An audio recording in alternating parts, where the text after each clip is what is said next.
जो कि अनंत अनंत कोटि ब्रह्मांडों के एकमात्र मालिक हैं, एकमात्र नायक हैं। उनके चरणों की कृपा से ये हर मास का शरीर है आपके सामने, और आप इतने दिनों से इस मथुरा में रहते हैं। मैं बहुत अच्छी तरह जानता हूँ आप भगवान से बहुत ज्यादा बहुत ज्यादा, अपनी जान से भी ज्यादा भगवान को आप चाहते हो, मुझे पता है। क्योंकि मैं उन भगवान श्री कृष्ण का वैसा ही प्रतिनिधि हूँ जैसे कभी उद्धव जी आए थे गोपियों के। तुम सब गोपी गोप और मैं भगवान का भक्त उद्धव, तुम्हारे बीच में भगवान का एक संदेश लेके आया। प्यारे भक्तों, तुम्हें बहुत सारे पंडित पुजारी बहुत सारे लोगों ने भागवत सुनाई होगी, बहुत सारी भगवान की कथा सुनाई होगी, लेकिन आज मैं तुम्हें जो सुनाने जा रहा हूँ तुम्हें किसी ने नहीं सुना, किसी ने। सबने तुम्हें ये कहा कि आज हम रुक्मणी की शादी कर रहे हैं, आज कृष्ण का जन्म ले उत्सव मना रहे हैं, हमको ये कर दो, चलो साड़ी चढ़ा दो। मुझे एक पैसा भी नहीं चाहिए,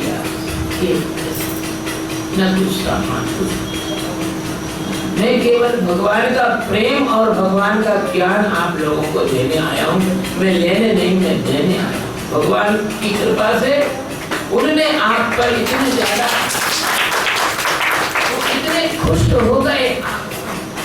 मथुरा में मैं पिछले साल भी आया था, इन दिनों में 24 अगस्त को आया था, लेकिन मेरे को कोई ऐसा अंदर से आया कि कभी मथुरा में भी अपने भगवान के प्यारे लोगों को कुछ कहें, क्योंकि मथुरा के कण-कण में कुछ नहीं, सर पे बैठा हुआ, जहाँ आप पैर रखते हैं, जहाँ आप सांस लेते हैं, जहाँ आप रहते हैं, आपकी एक एक ईंट में, मकान की एक एक ईंट में भगवान से कृष्ण के प्रेम की मौजूदगी और आपके शरीर में भी मौजूद। इसलिए भगवान ने कहा अर्जुन से कि अर्जुन, हम आत्मा गुणाकेशः सर्वभूतात्मचात्मा। अर्जुन, मैं हर आदमी की, हर स्त्री की, हर पुरुष की, हर बच्चे की, सबकी, जीव की, जंतु की, सबकी आत्मा नहीं। बहुत पुण्यशाली लोग ही मथुरा वृंदावन में जन्म लेते हैं, गोकुल बरसाना में जन्म लेते हैं। उससे कम पुण्यशाली लोग अन्य तीर्थों में जन्म लेते हैं, उससे कम पुण्यशाली लोग भारत माता के इस भारत भूमि में जन्म लेते हैं। अन्यथा भाई विदेश में, मेरा विदेश में जाने का है, लेकिन विदेश में ऐसी पवित्र भूमि नहीं है जैसी अपनी भारत भूमि पवित्र है। इसलिए सबसे पहले हाथ जोड़ के, सिर झुका के भगवान श्री कृष्ण का हृदय से धन्यवाद दो कि भगवान तेरी बड़ी कृपा हुई जो तूने हमें मथुरा में जन्म दिया। देखो, अगर सुख आता है, दुख आता है, उसकी चिंता मत करो। भगवान ने क्या कहा, हे अर्जुन, सुख दुखे समेतत्वा लाभा लाभो गया है। इस सुख और दुख को तुम समान मानो। अपने घर में कोई बच्चा आ जाता है विदेश से कभी, या बाहर से बहुत दिनों बाद आता है, तो अपने को अगर हाथ पैर में दर्द भी हो रहा होता है तो अपन भूल जाते कि नहीं भूल जाते? ईमानदारी से बताओ, भूल जाते ना। इसलिए भगवान ने यहाँ जन्म दिया, भगवान के प्रेम में डूबेंगे, संसार के सुख दुखों की कोई परवाह नहीं करेंगे, है ना, कोई परवाह नहीं करेंगे। तो भगवान की कृपा बरसाने और भगवान का संदेश सुनाने में इसलिए आया कि आप लोगों को सही रास्ता नहीं मालूम भगवान का। भगवान अपने दिल में बैठे, कैसे बैठे? गीता में भगवान कहते हैं, अंगुष्ठ मात्र पुरुषः हृदय सन्निधि स्थिता। मैं हृदय में बैठा हूँ। हमारी बहन, हमारी माताएं गाती रहती है ना, आओ आओ आओ जी हमारा राम रसिया, राम रसिया हमारे हृदय बसिया, आओ आओ आओ जी हमारा राम रसिया। गाती हो ना? कोई कहता है राम रसिया है हमारी खोपड़ी बसिया, कोई कहता है क्या राम रसिया रे हमारा घुटना बसिया, कोई बोलता है क्या? नहीं बोलता। तो भगवान श्री कृष्ण आपके हृदय में विराजे हैं छोटी सी ज्योति के रूप में। और वहाँ देखो डॉक्टर भी कहते हैं कि दिल में कोई छोटी सी जगह है जिसके कारण दिल धड़कता है, जिसके कारण हृदय धड़कता है। तो भगवान की मौजूदगी की वजह से हृदय धड़कता है। और अपन समझते हैं कि अपन जी रहे, नहीं, अपने अंदर भगवान जी रहे। बजाओ ताली। तो आज से ये बात पक्की हुई कि भगवान, भाई मैं अपनी तरफ से नहीं कह रहा हूँ, गीता में भगवान कहते हैं। अच्छा, फिर ये भगवान क्या कहते हैं? जीवस्य जीवनम, हे अर्जुन मैं जीवों का जीवन हूँ। तो आज सब जीवित हो के नहीं, ये बताओ मेरे को, हो ना? तो जीवित क्यों हो? भगवान की वजह से हो।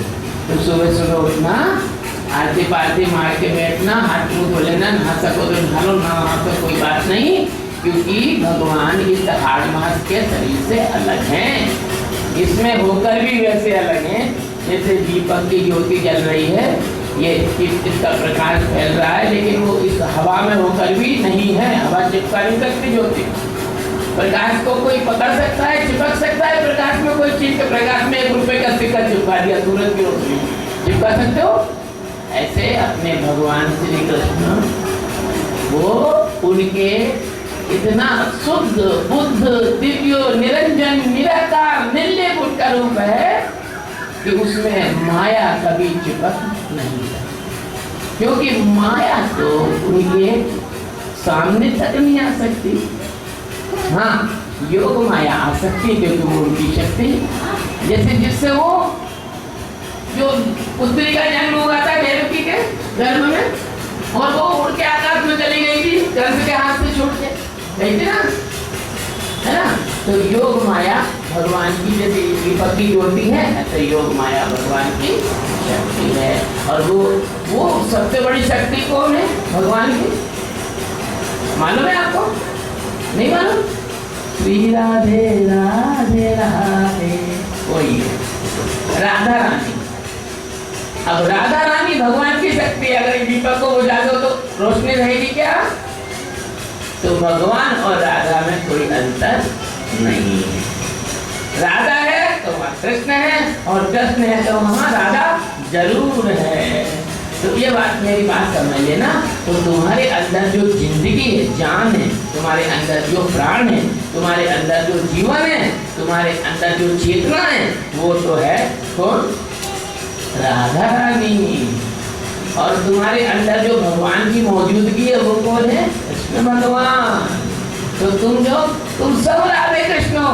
राधे कृष्णा राधे कृष्णा राधे कृष्णा राधे कृष्णा राधे कृष्णा राधे कृष्णा राधे कृष्णा राधे कृष्णा बोल तेरा क्या लगेगा, बोल तेरा क्या लगेगा।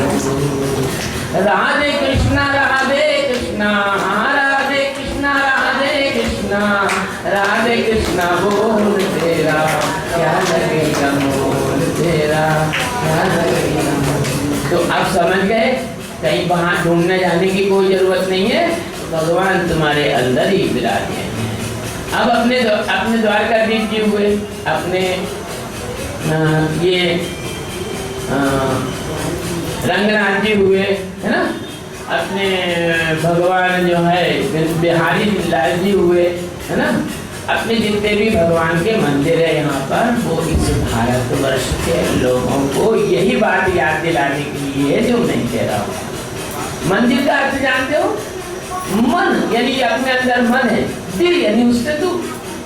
देखो शंकराचार्य भगवान कहते थे कि मनो बुद्धि अहंकार चित्तानी नाम, न मैं मन हूँ, न मैं बुद्धि हूँ, न मैं चित्त हूँ, और न मैं अहंकार हूँ।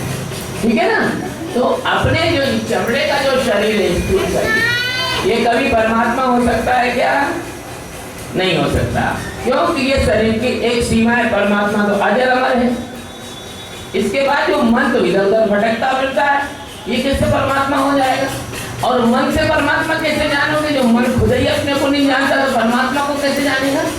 बुद्धि, एक घूसा मार दे कोई खोपड़ी में बुद्धि, एक मिनट में छोड़ देती है साथ, अपना आदमी को नाम ही नहीं मालूम अपना, कहीं नहीं मालूम अपना, पत्नी को नहीं यही नहीं मालूम कि स्कूल का यही नहीं मालूम, तो बुद्धि तो एक है, जीने भी छोड़ देती, जब सो जाते हो तो भी बुद्धि छोड़ देती, साथ छोड़ती तो छोड़ती है, पता ही नहीं लगता अपन कौन है, स्त्री है कि पुरुष है, ब्राह्मण है कि ठाकुर है, वैश्य है कि क्या है, पता ही नहीं लगता अपने को।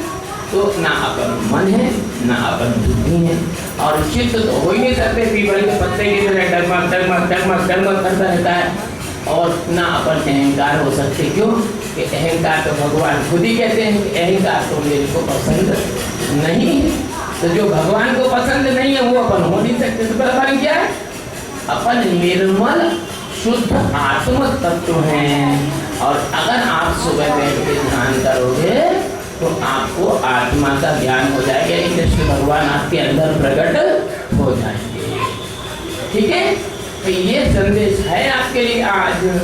अब विधि क्या, विधि ये है कि आप गेहूं बीनती हो ना, गेहूं कहीं बीनती हो तो क्या करते हो, गेहूं बीनने में कंकर उठा के बाहर फेंक देती हो, गेहूं को रहने देती हो, कि गेहूं क्यों फेंकती हो, कंकर रहने देती हो, क्या करती हो बोलो। तो इस ये माया जो है वो है कंकर, और भगवान क्या है, वो गेहूं सत्व है। तो इस माया में जहां जहां कहते तुलसीदास जी, जहां जहां इंद्रिय मन जाई सो तब सब माया समझो भाई। तो जहां जहां पर भी आपका मन जाता है वो माया के अंदर ही जाता है। इसलिए हम क्या करते हैं, ध्यान कराते हैं। ध्यान ये जो बता रहा हूँ ना, सुबह बैठो और चुपचाप से बैठो और अपने अंदर मन में क्या चल रहा है इसको अपने को देखना है, और धीरे धीरे क्या होगा कि अपन धीरे धीरे शरीर से, मन से, बुद्धि से अलग हो जाएंगे, और फिर भगवान अकेले बच जाएंगे, भगवान अकेले बच जाएंगे। छोटी सी कहानी सुना देता हूँ आपको, बहुत अच्छा है। एक बार क्या हुआ, राजा जनक को सपना आया, और सपने में राजा जनक क्या देखता है, सीता मैया के पिता राजा जनक सपने में राजा जनक क्या देखते हैं कि वो भिखारी हो गए। सपने में भिखारी तो कितना बड़ा सम्राट राजा दशरथ के टक्कर का, और भिखारी हो गए, और भिखारी हो गए भीख मांगते फिर गए गली गली, और 3 दिन से भूखे, भोजन नहीं किया। तो एक जगह आए, मथुरा की जैसी जगह पे आए, और पूछा भैया भूख लग रही है, कोई भोजन देता है? उन्होंने कहा वो छन्नूमल जो है सेठ, वो सदा व्रत देता है, मतलब गरीबों को भोजन देता है। तो राजा जनक गए तो लंबी लाइन लगी थी, लाइन में लग गए, लाइन में लग गए तो नंबर आया इनका राजा जनक का, बहुत देर बाद, घंटा 2 घंटा बाद, सपना सब दिखा देता हो। तो नंबर आया तो पता लगा कि भोजन ही खत्म हो गया। अब भोजन खत्म हो गया, राजा जनक तो रोने लगे, और इस घबराहट में नींद खुल गई। तो जब नींद खुलती है तो राजा जनक देखते हैं कि वो तो सोने के पलंग पर, रत्न से जड़े हुए पलंग पर लेटे हैं, और दासियां हवा कर रही हैं, और मणि के दीपक जल रहे हैं। तो राजा जनक ने कहा ये सच है कि वो सच है, अगर मैं वो भिखारी बने में मर जाता तो भिखारी में ही मरता ना मैं, जैसे लोगों को हार्ट अटैक आ जाता है, रात को सोते सोते मर जाते हैं।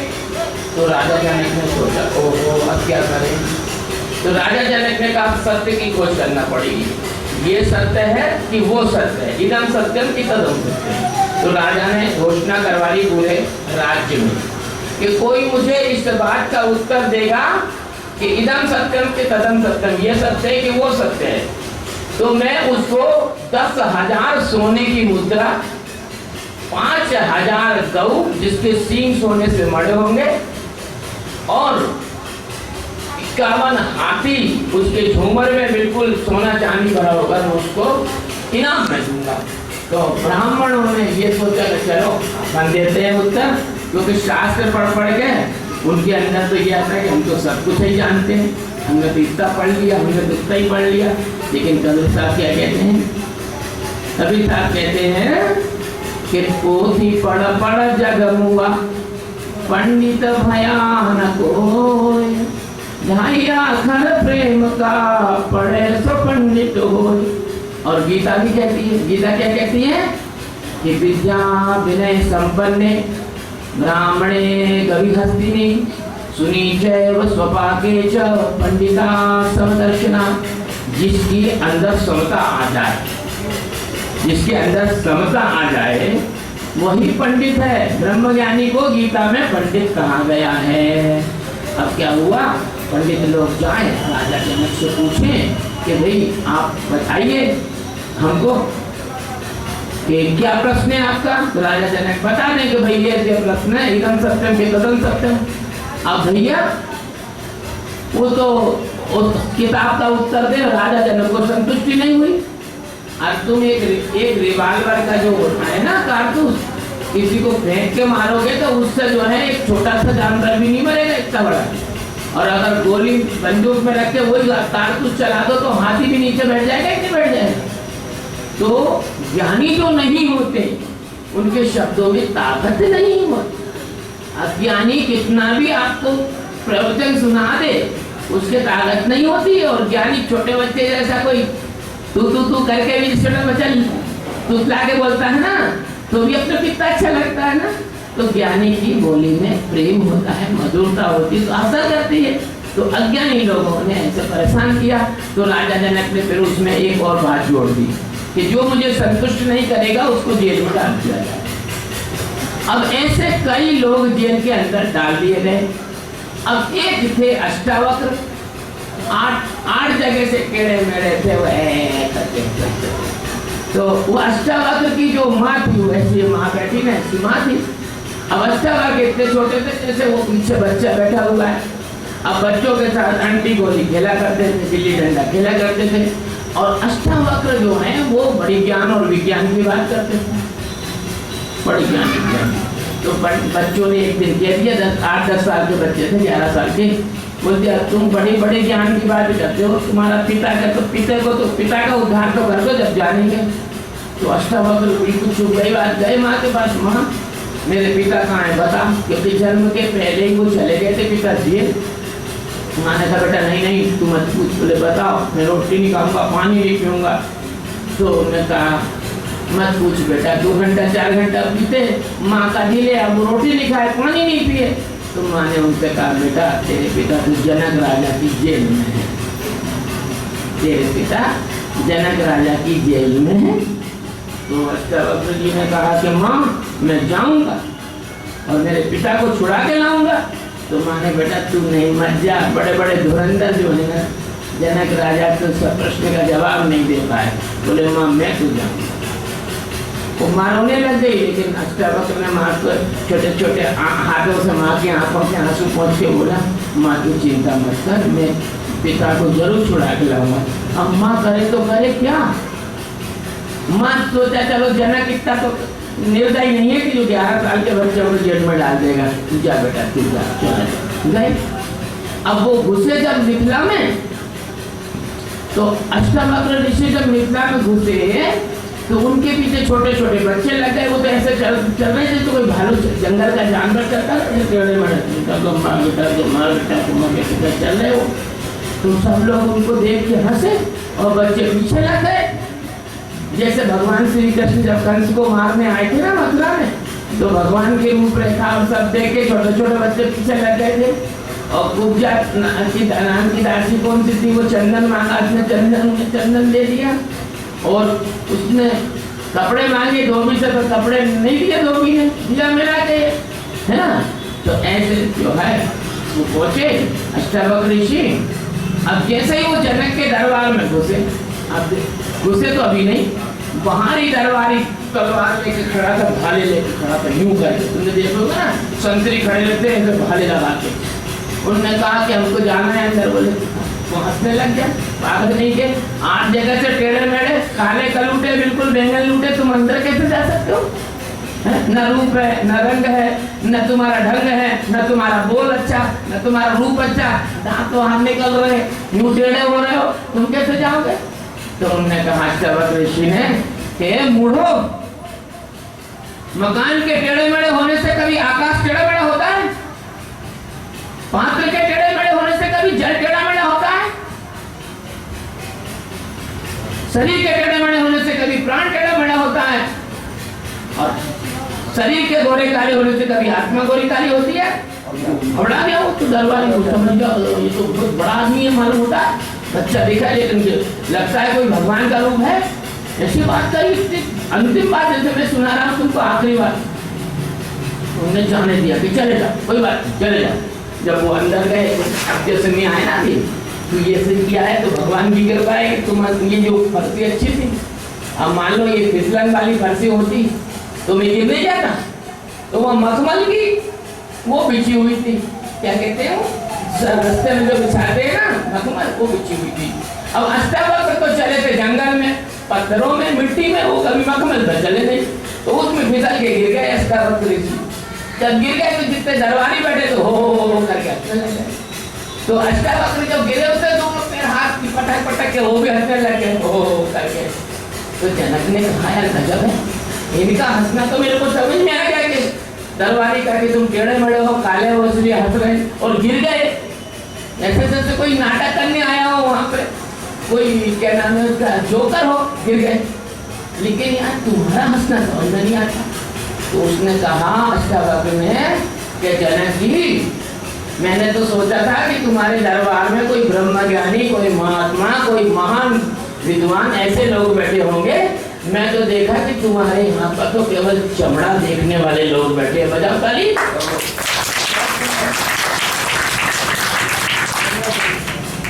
तुम्हारे यहाँ तो चमड़ा देखने वाले हैं, चमड़ा देख रहे हैं, है ना। अब तो भैया उन दरबारियों को काटो खून नहीं, उनकी तो बेइज्जती हो गई, है ना। तो सनातन खिंच गया, चुप हो गए एकदम। तो जनक ने कहा ओहो ये तो कोई पहुंचा हुआ आदमी होता है मालूम। तो जनक अपनी पूछे, बोले आप कौन है? बोले मैं फला फला ब्राह्मण का पुत्र ये अष्टावक्र हूँ। तो उन्होंने कहा आइए। अब जनक ने उठ के उनके पैर छुए, उनको अपने आसन पर बिठाया, खुद के आसन पर बिठाया। अब बोलते हैं वो अब भाई ब्रह्मज्ञानी होता है भाई, बूंद एक बूंद भी सांप का जहर हो तो सांप का जहर है, खड़े भर सांप का जहर तो एक बूंद में आदमी मर जाएगा। तो ब्रह्मज्ञानी तो यूं चुटकी में ज्ञान धरा देता। तो भैया उन्होंने कहा जनक मुझे बताओ तुम्हारा क्या प्रश्न है? तो बोले ऐसा प्रश्न है, मैं सो रहा था, ऐसा सपना आया, भिखारी हो गया, भिखारी होकर रोने लगा, मेरी ऐसी हालत हो गई, मैंने सोचा अगर मैं इस सपने में मर जाऊं तो मैं तो भिखारी की मौत मरूंगा और मैं तो सम्राट हूँ। तो उन्होंने कहा कि पूछा इदम सत्यम की कदम सत्यम, ये सत्य है कि वो सत्य है? तो मालूम है अष्टावक्र ने क्या जवाब दिया? बताओ क्या जवाब दिया? किसको मालूम है? किसी को मालूम है? क्या दिया बोलो? उन्होंने कहा इदम सत्यम न तदम सत्यम ब्रह्म सत्यम केवलम, न इदम सत्यम न तदम सत्यम ब्रह्म सत्यम केवलम। और कन्हैया कौन है? हमारा ब्रह्म है। कन्हैया कौन है? हमारा कण कण में उसका वास है। ब्रह्मानंद जी क्या कहते हैं कि कण कण में ब्रह्म ज्योति का प्रकाश हो रहा, प्रकाश हो रहा, मानुष न जान पाए तो भगवान क्या करे, निज रूप को जाना नहीं पुराण क्या पढ़े। सबरी के पार नीर से सरवर विमल हुआ, सरवर विमल हुआ। भैया सबरी के झूठे बैर भगवान राम ने खाए, माँ कौशल्या का झूठा नहीं खाया उन्होंने कभी। खाया हो तो बता दो किस किताब में लिखा होता है ना। तो जब अष्टावक्र ऋषि को इन्होंने पूछा कि इदम सत्यम के तदम सत्यम, मेरे दादा लोग दोनों बैठे हुए हैं, उन्होंने बिल्कुल सही कहा कि ना ये सत्य ना वो सत्य। मैंने वही चीज संस्कृत में बोली, उन्हें हिंदी में बोली, पर उन्होंने ये नहीं कहा ब्रह्म सत्यम केवलम। आधा उत्तर दे दिया, आधा भूल गए। तो जब अष्टावक्र ने कहा कि ना इदम सत्यम न तदम सत्यम ब्रह्म सत्यम केवलम, तो जनक तो धड़ाक से पैर में गिर गया, त्राहिमाम त्राहिमाम, बचा लो बचा लो बचा लो बोले। ये जिज्ञासु का लक्षण होता है। जो जिज्ञासु होता है, जो भगवान का प्यारा होता है, जो भगवान का प्यासा होता है, वो भगवान के अलावा दूसरी चीज पसंद नहीं करता। रामकृष्ण मानस में लिखा है, क्या लिखा है? कि जिन्हें न चाहिए कछुक कभी, तुम सन सहज सने। रामचंद्र तिनके हृदय बसहु बसई जाएंगे। मैं काय के लिए आपसे दान दक्षिणा पैसा कौड़ी क्यों नहीं मांगता? क्या कारण है? कृष्ण भगवान मेरे को खूब देते हैं, खूब देते हैं, खूब देते हैं। जब मेरा पेट भर रहा है तो मैं क्यों मांगूंगा तुमसे? ये तो बता दो। मैं भूखा हूँ, प्यासा हूँ, मेरे पास कमी हो तो तुमसे मांगूंगा मैं। मेरे को तो कोई कमी है नहीं, कन्हैया की कृपा से सब कुछ है। मेरे प्यारे प्यारे भक्त हैं, शिष्य हैं, आश्रम है। अभी अमेरिका जा रहे हैं नवंबर में, सब कुछ है मेरे पास। मैं क्यों मांगू? मेरे को तो भगवान की सेवा करना चाहिए। तुमको कथा सुनाने आ गया यहाँ पर। हाँ भैया, खुद पैरों में गिर गया, मुझे बचा लो, मुझे बचा लो इस माया से। तो देखो मैं बचा सकता हूँ, लेकिन मेरी एक शर्त है। बोले क्या? आपको मेरा शिष्य बनना पड़ेगा, चेला बनना पड़ेगा। जनक ने कहा अहो मम भाग्य, मेरे बड़े भाग्य है जो आपका चेला बना है। मेरे तो बड़े भाग्य है। क्यों? कि कबीर साहब कहते हैं कि शीश दिए सद्गुरु मिले तो भी सच्चा जान, है ना? हनुमान जी क्या कहते हैं कि एक मंद में मोह बस और कुटिल हृदय अज्ञान, उन्हीं प्रभु मोहे न बिसारे वो दीन बंधु भगवान। भगवान श्री कृष्ण के जितने भी भक्त हैं वो कहते हैं हमको तो मोक्ष भी नहीं चाहिए, हमको तो आपकी ही चरणों की शरणागति चाहिए। भगवान की भक्ति के अलावा वो कुछ मानते ही नहीं। तो फिर ऐसे लोगों के लिए भगवान के तो खजाने खुल जाते हैं। तो जब उसने कहा जनक ने तो मुझे ये जानना है, तो मेरा शिष्य बनना पड़ेगा, तो बन जाएंगे। तो तुरंत गंगा जल मंगाया गया या कोई भी जो पवित्र जल मंगाया गया और बिठाया गया इसको जनक को वहीं दरबार में, और हाथ में जल लिया और कहा आज से गुरु महाराज की शरण में आए हैं, तन मन धन सब अर्पण किया। तो सब अर्पण कर दिया। अब सब अर्पण कर दिया, इसके बाद में क्या हुआ कि अष्टवक्र को बाहर जाना पड़ा, स्वाभाविक रूप से कुछ क्रिया करना गए। अब जनक पीछे पीछे, क्योंकि गुरु महाराज के शिष्य। अब उन्होंने आए और जनक से कहा जनक अभी तू बता, तूने तन मन धन सब दे दिया, अब तेरे पास क्या बचा? तो जनक ने बोला अब हमारे पास कुछ भी नहीं बचा। तो जब तन मन धन कुछ भी नहीं रहता है तो फिर एक ही चीज बचती है। क्या? क्या बताओ, बोलो, सब जानते हो क्या बचता है? परमात्मा, ब्रह्म बचता है। तो जनक को उसी वक्त ब्रह्म ज्ञान हो गया कि वो तन मन से सबसे हट गया। और अपन नहीं हटते तो अपने को ज्ञान नहीं होता है। अब साफ जब ज्ञान हो गया तो एक ब्राह्मण 10 मिनट के अंदर आ गया वहां। भगवान की लीला तो देखो, 10 मिनट में आ गया। बोले हे जनक, जनक राजा, राम राम राम राम। बोले क्यों? बोले आपने मुझसे कहा था कि मेरी लड़की की शादी में 5000 सोने की मुद्रा तुम दोगे। तो जनक ने कुछ नहीं बोला, चुप ना। बोले जनक कान में बहरा हो गया हो तो मैं कान पे बोलूं आपके? वो जोर से बोला 5000 स्वर्ण मुद्रा का तुमने वादा किया था, मेरी लड़की की शादी है 5 दिन के बाद। तो जनक ने कुछ नहीं बोला, कुछ नहीं बोला। तो वो तो जनक को वो गलत गलत बोलने लगा, दुष्ट है तू, झूठा है तू, बेईमान है तू, सत्य से गिर गया है तू, काहे का धर्मात्मा है तू। अब जनक कुछ नहीं बोले। इतने में भगवान सदगुरु आ गए अष्टावक्र, 12 साल के। देखो ज्ञानेश्वर महाराज कितने साल के थे? 12 साल के थे। और चांगदेव कितने साल का था? 1400 साल का, 1400 साल का। शिष्य बना के नहीं चांगदेव आ गए। बोले जनक तू कुछ बोलता क्यों नहीं है? तो जनक ने कहा भगवान मैं क्या बोलूं, तन मन धन सब आपको दे दिया, धन मांग रहा है, धन तो मेरा है नहीं, धन तो सब आपको दे दिया, अब मैं इसको कहाँ से दे दूं? दान की हुई वस्तु कैसे डबल दान कर दूं? तो बस अष्टावक्र ने ठीक रखा, जनक तू ब्रह्मवेत्ता हो गया, जो बच गया वो ब्रह्म है, जो बच गया वो ब्रह्म है, माया से परे जो बच गया वो ब्रह्म है तो तुम भी ब्रह्मवेत्ता हो सकते हो, अभी हो सकते हो, इसी क्षण हो सकते हो, यदि तन मन धन से अलग हट जाओ तो। अच्छा, ब्रह्मवेत्ता हो गया जनक।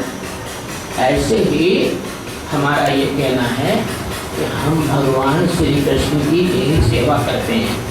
देखो, किसी को रोटी खिला दो, छोटी सेवा, पानी पिला दो, छोटी सेवा, किसी को कपड़े लत्ते दे दो, छोटी सेवा, और किसी को कुछ नौकरी रोजगार पे लगा दो, थोड़ी बड़ी सेवा, किसी को घर बना के दे दो, थोड़ी बड़ी सेवा, और किसी को जन्म मरण के अनंत दुखों से मुक्त करा दो, ये सबसे बड़ी सेवा है और ये सबसे बड़ा प्रसाद है। तो गीता में भगवान ने क्या कहा कि प्रसादे सर्व दुखानां हानिरस्योपजायते, है ना, ऐसा चाहिए ना। भगवान ने कहा गीता में कि अर्जुन, मैं तुझे वो प्रसाद दूंगा जिससे सारे दुख समाप्त हो जाएंगे।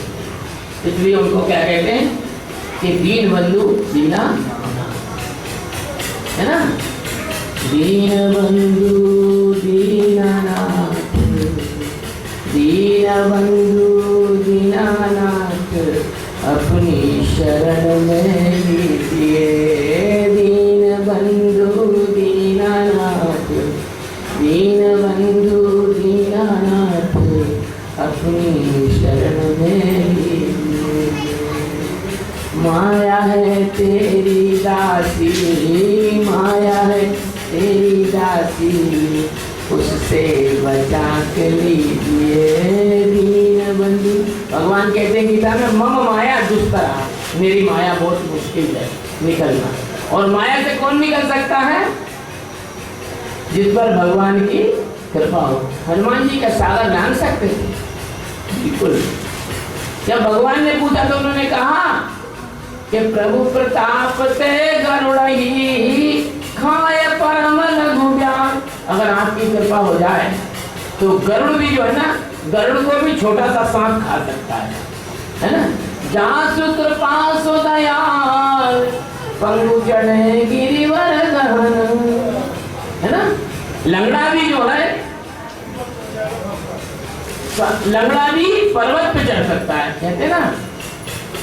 अंधा देखे, अंधा देखे बहरा सुने, और लंगड़ा पहुंचे काशी रे, दर्शन दे घनश्याम नाथ मेरी अखियां प्यासी रे। दर्शन दो घनश्याम नाथ मोरी अखियां प्यासी रे। दर्शन दो घनश्याम नाथ मोरी अखियां प्यासी रे।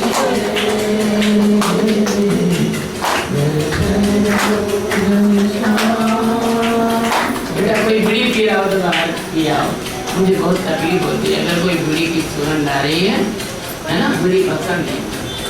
दर्शन दो घनश्याम नाथ मोरी अखियां प्यासी रे।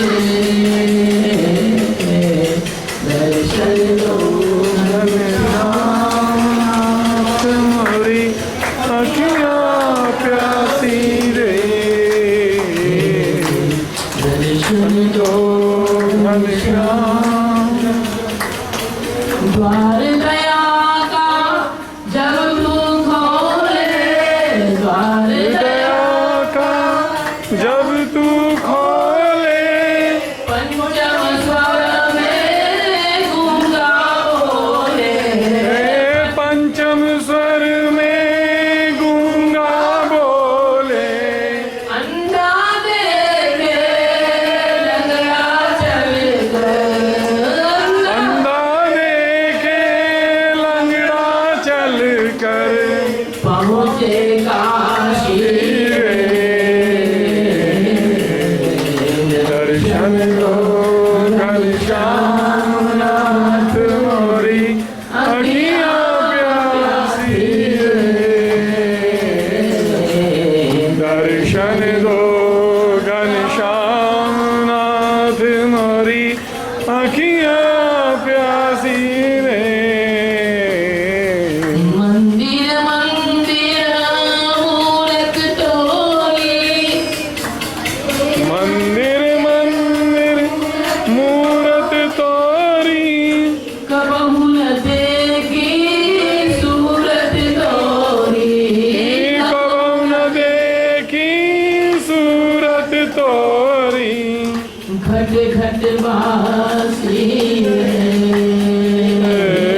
दर्शन दो घनश्याम काशी रे दर्शन दो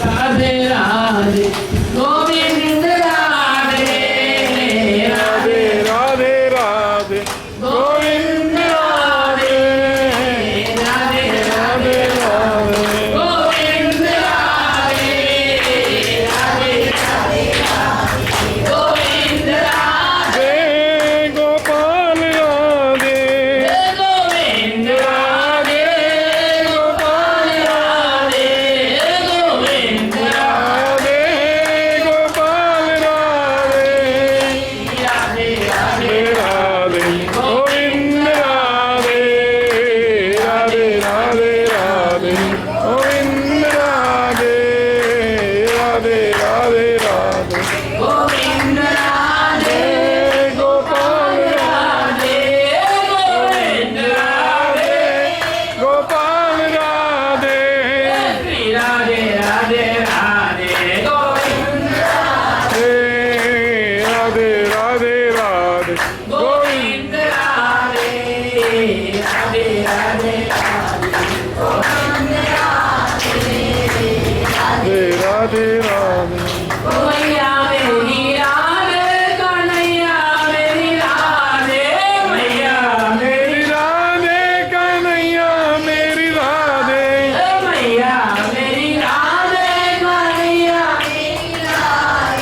मैया मेरी राधे कन्हैया मेरी राधे राधे राधे राधे गोविंद राधे राधे राधे राधे गोविंद राधे राधे राधे राधे गोविंद राधे राधे राधे राधे राधे श्याम। हाँ तो कथा और सुनना है। ये देर तो नहीं हो रही? देर हो रही हो तो फिर यहाँ पूरा कर देते और देर नहीं हो रही तो फिर भगवान जी की अपनी की और कथा सुना देते। वैसे हमने बहुत खास बात तो बता दी आपको। सुबह बैठो है ना, नहा धो के और ये 8 मास के शरीर से अलग हटने की कोशिश करो। मन में जो विचार आते उनको देखना शुरू कर दो और धीरे धीरे मैं हर साल आया करूंगा यहाँ। ये बहन मेरी शिष्या बन गई है ना। हर साल आऊंगा और हर साल तुम्हारा मार्गदर्शन करूंगा। और फिर तुम्हें मेरी याद आए तो YouTube करके एक प्रोग्राम है इंटरनेट पे, वहाँ 2022 मेरी वीडियो है। कितने? 2022। आप उसको खोल के देख सकते हो। मैं भगवान कृष्ण की कृपा से अंतरराष्ट्रीय संतों 150 देशों में मेरे शिष्य हैं, लेकिन मेरे भारतवासी मुझको सबसे प्यारे हैं, सबसे प्यारे। क्यों? क्योंकि मेरे भारतवासी जो हैं मेरे कन्हैया की आंखों के तारे हैं, इसलिए मुझको सबसे प्यारे हैं, है ना। कि गोविंद जय जय गोपाल जय जय गोविंद जय जय गोपाल जय जय राधा रमण हरि गोविंद जय जय राधा रमण हरि गोविंद जय जय गोविंद जय जय गोपाल जय जय गोविंद जय जय गोपाल जय जय हरि गोविंद जय जय राधा रमण हरि गोविंद जय जय नंदलाल जय जय ब्रजवाल जय जय नंदलाल जय जय ब्रजपाल जय जय राधा रमण हरि गोविंद जय जय राधा रमण हरि गोविंद जय जय गोवर्धन जय जय गोवर्धन जय जय गोवर्धन जय जय गोवर्धन जय जय गोवर्धन जय जय गोवर्धन जय जय गोवर्धन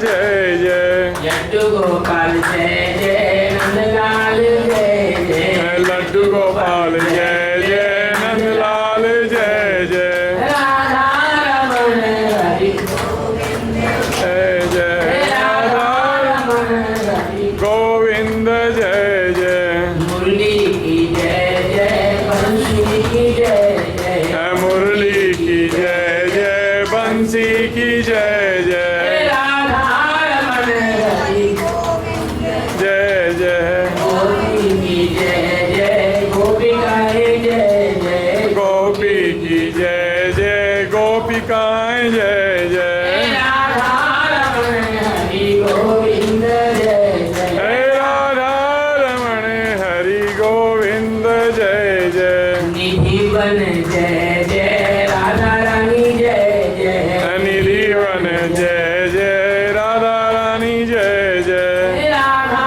रमण हरि गोविंद जय जय हे राधा रमण हरि गोविंद जय जय वृंदावन बिहारी बोलो भक्तों के प्रतिपाल की जय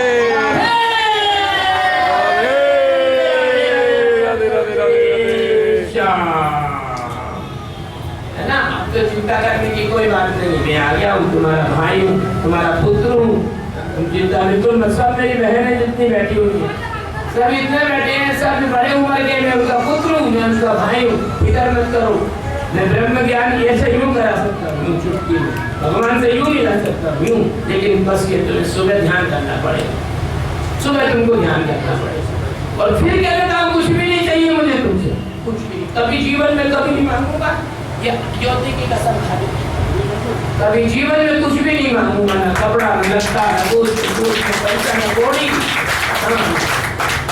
अभी मैं गया था सम्राट के दर्शन करने, सम्राट को मालूम है द्वारका जी बजाओ ताली। नहीं मैं तुमको एक बात बता दूं, अगर बुरा बिल्कुल मत मानना, मुझे पागल मत समझना, कल आएंगे शाम है ना। हाँ भैया मैं 1982 में यहाँ आया कल और तब मैं एक सरकारी नौकरी ढूंढ रहा था। दिल्ली में एक पढ़तू से विज्ञापन आया, उसमें कहा विदेश में नौकरी मिलेगी, इतना पैसा। मैं आया था 82 में मेरी उम्र करीब ये समझो कि 27 साल होगी, 26-27 साल 82 में है। मेरे गुरुजी साहब हाँ मैंने सोचा कि यार अपन जा रहे हैं दिल्ली, तो चलो तो 3 दिन पहले चलते, तो मथुरा चलते हैं। तो मथुरा आया, यहाँ से सीधा गया, इन्हें शाम को एयरपोर्ट छोड़ दिया। रेलवे स्टेशन से उतर के सीधा कहाँ चला गया, वृंदावन। अब वृंदावन में रंगनाथ जी के दर्शन करे, सब मंदिरों के दर्शन करे, और वहाँ के बिहारी छूट गए, क्योंकि मेरे को मालूम नहीं, पटरी से गई, मैंने सोचा होगा कोई छोटा मोटा मंदिर, पटरी से गई, बड़े बड़े मंदिर के दर्शन कर लिए। पुजारी बोले नहीं आप अंदर नहीं जा सकते, भाई हम जाएंगे, दौड़ के अंदर चले गए भगवान की तो पुजारी देखते ही रहे। अब भगवान से प्रेम। अब हमने सोचा यार सुदामा की कथा तो हमने पढ़ी थी, है? सुदामा की कथा में कैसी है कि सुदामा के जब जाते हैं भगवान के पास, उनके पैर में छाले काटे तो क्या होता है कि देखी सुदामा की दीन दशा, देखी सुदामा की दीन दशा, करुणा करके करुणानिधि रोए, और पानी पर हाथ को हाथ छुओ नहीं लगे के जल भगवान जी मत जानो, तू इतनी कृपा करने वाला है, इतना प्रेम करने वाला है, तुझे छोड़ के किसी और से प्रेम करे तो बेकार है दुनिया में, वो जिंदगी खराब जो तुझे छोड़ के किसी और से प्रेम। तो मैं वहाँ पर गया, यहाँ आया मथुरा, मुझे सोचा द्वारकाधीश के दर्शन करें, वो तीनों लोगों का राजा है। तो मैं तो 7 बजे पढ़ बंद हो गए, जनवरी का महीना है, मेरे को बहुत रोना छूटा, मैं रोने लगा बाहर में।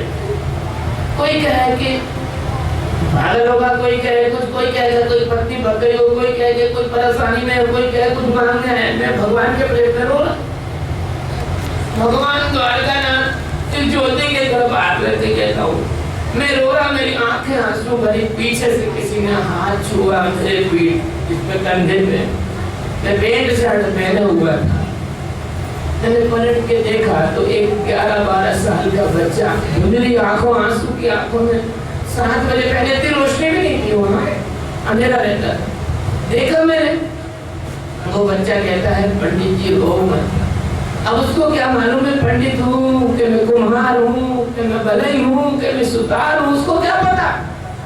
मेरी अकल पे पर्दा डाल दिया भगवान ने, मैं नहीं पहचान पाया। मैंने समझा कि लड़का है, पुजारी का छोड़ा होगा। आज भी कहीं तो पुजारी का लड़का किसी से बात कर रहा था, तो बोले आप लोग, मैं आपको अंदर से प्रसाद लाया हूँ भगवान का, एक पत्थर, उसमें नुगदी के लड्डू, रायता, पूड़ी, छोटी छोटी पूड़ी, और मुझे ऐसे खिलाने लग गया। मैं रो रहा, तो हिचकी में मेरे ठसका लग गया, तो झट से एक छोटी सी गिलासिया में पानी पिला दिया तीसरे हाथ। मुझे कुछ नहीं मालूम, मुझे कुछ नहीं पता, ऐसा झाड़ू डाल दिया मेरे ऊपर कि मैं नहीं पहचान पा कि कौन है। फिर मुझसे बोलता है कि तुमको दर्शन में करा देता हूँ पर किसी को बताना नहीं। मैं इसलिए बता रहा हूँ ताकि तुम्हारे अंदर श्रद्धा जगे कि भगवान यहाँ मौजूद है, पक्की बात। मेरे हाथ पकड़ के ले गया, वो छोटा सा द्वारकाधीश का जो दरवाजा है ना गेट का, उसमें से अंदर ले गया, जबकि उसमें जाने नहीं देते। वो ले गया मुझे और मुझसे बोलता देखो चीर में से दर्शन करो। क्या वो चीर में से दर्शन हो सकते हैं क्या? है? वो मंदिर सड़क कर वहीं आ गया दरवाजे पर, और उसमें चीर बन गई और मैंने भगवान द्वारकाधीश के दर्शन कर लिए। जब मैंने दर्शन कर लिए तो मैं बहुत खुश हो गया और रोना चला गया। मैं पलट के देखा वो गायब हो गया। मैं समझा पंडित का लड़का है, चला गया होगा, अपने को क्या करना। तो मथुरा स्टेशन पे मैं गया और मैंने बैग में से पूरी निकाली खाने को, जो घर से लाया था, और मुझे ध्यान आया कि यार उस लड़के को ये पूरी दे देते तो अच्छा रहता। तब मेरे को समझ में आई कि वो लड़का नहीं भगवान थे, क्योंकि तीसरा हाथ कौन सा जो पानी पिला देगा। इसलिए मैं तो पैसा कौड़ी कुछ लेता नहीं, किसी से मैं भगवान का काम करता। मुझे मतलब नहीं है किसी संसारी चीजों से। आप तो भगवान की भक्ति करो, वो मेरी दक्षिणा हो जाए, ठीक है। बस ये तो मैं आपको बता दिया कि भगवान यहाँ मथुरा वृंदावन में साक्षात मौजूद है। कभी अविश्वास मत करना, कभी शंका मत लाना, और खूब भगवान के प्रेम में डूब के ना रहना, भगवान निश्चित रूप से तुम्हारा बेड़ा पार कर देंगे। ओम श्री राधे राधे। बस आज इतना ही बात।